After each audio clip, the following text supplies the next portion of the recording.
Hello everyone, hope you're doing well today. I kind of wanted to talk about my favourite book in this video and sort of really dive deep into the themes, the characters and the philosophies behind this book. Even though I am not a literary academic, this is sort of my take on, this book and sort of what I gained while reading and understanding the background layers of the author while they were writing this book and the time of which and sort of the context of this book and what it was targeted towards, if that kind of makes sense. Now, to reveal this book, it is a very famous book. I have it here with me. It is Crime and Punishment by Fyodor Dostoyevsky, and as you can see, it is in a sort of tattered condition. Like, the spine is all cracked, the kind of book cover is peeling a little bit.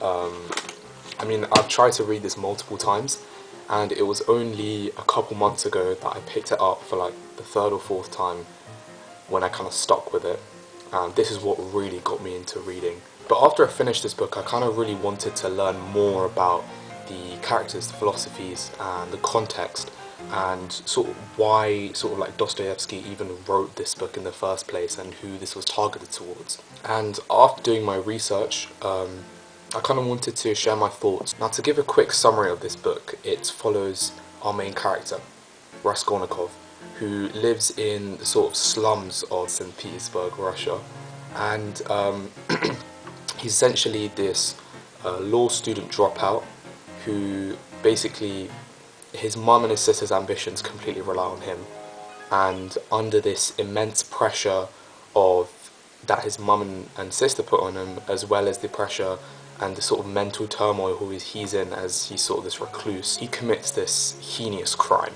And the book essentially follows the sort of mental turmoil, the sort of guilt he faces and the sort of mental imprisonment he's in throughout the story. And I think this book was really excellent in exploring human guilt and really being able to understand a different aspect of human psychology. Now, I'll summarise this book very briefly, but if I were to say more, it would give too much of the story away, and I don't want to do that. Now, just to give some context on when Dostoyevsky was writing this book, he wrote this book in the 19th century, and Raskolnikov was basically the reactionary passive vessel of the ideas of 19th century Russia. And these ideas were sort of the deepening of the nihilistic philosophy, as well as the sort of crisis of faith that many of people there were facing. And as I mentioned earlier, the true drama of this book is exploring Raskolnikov's inner turmoil he faces with himself. I truly believe being trapped and isolated in his own little cocoon gives him this sense of superiority that he feels over other people around him. But the scary thing is that he's not completely trapped, so he can take action on these disturbing thoughts that he's having. Now, I think the main philosophy that Dostoyevsky aims to target here is the sort of utilitarianistic viewpoint. Just to give a bit more context to the story, the crime that Raskolnikov does commit is murder, and he kills this pawnbroker who is sort of objectively described as being a bad person. This person exploits other poor people for money. No one really likes her. Raskolnikov's plan is to sort of become this hero character who kills this pawnbroker so that he can steal her money and kind of financially free himself and his family, so his sister and his mum wouldn't have to keep on, sending him money, and his sister wouldn't be sort of forced to marry this mean rich guy who's also in this story as well. And so Raskolnikov kills her. And during this murder, something really bad happens too. Now, I don't want to go into too much detail of what happened, but when I was reading this, my jaw literally dropped throughout this whole scene. Raskolnikov committing this crime is essentially Dostoyevsky critiquing the 19th century rational utopianism by showing how utilitarian moral reasoning really collapses when confronted with human guilt, suffering and conscience. Raskolnikov thinks he's qualified enough to decide who lives and who doesn't. This really displays the growing Russian nihilism and rationalistic egoism that comes alongside it. Because for Dostoyevsky, the danger of utilitarianism lies not merely in the moral arithmetic, but in the egocentric ideology that allows individuals like Raskolnikov to place themselves above ethical constraints. Raskolnikov has a desire to be special, and in the book, during his long monologues, he compares this special person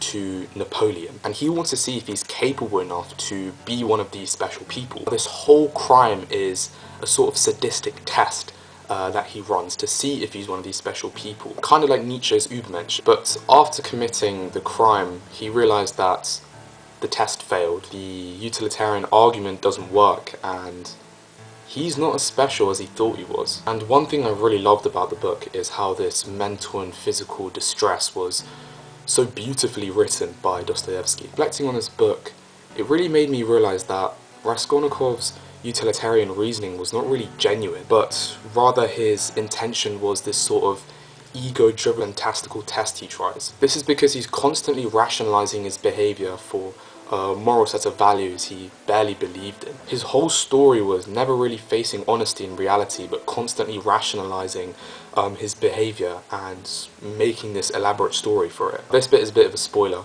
so if you haven't read the book, skip back 5 seconds. But one thing I really liked about this book was how Raskolnikov's confession is sort of a physical metaphor for breaking out of this mental prison he's in. I truly believe that to be an individual is to be part of a culture and making that culture your own. If you have to constantly be explaining why you did something, you probably knew it was wrong. This is exactly what Raskolnikov does. He constantly tries to rationalize and justify the murder he's committed. I truly think that that constant need to explain and rationalize is the punishment. But yeah, that is all the thoughts and reflections that I had for this book. Don't take anything I say too seriously. As I mentioned earlier, I'm not a literary academic. This is just purely sort of reading articles and listening to podcasts and reading the book, obviously, and these are the thoughts that I've sort of collected overall. Reading for me is a hobby, and this is just my personal interpretation of what I found and what I found useful from this book. Thank you very much for watching.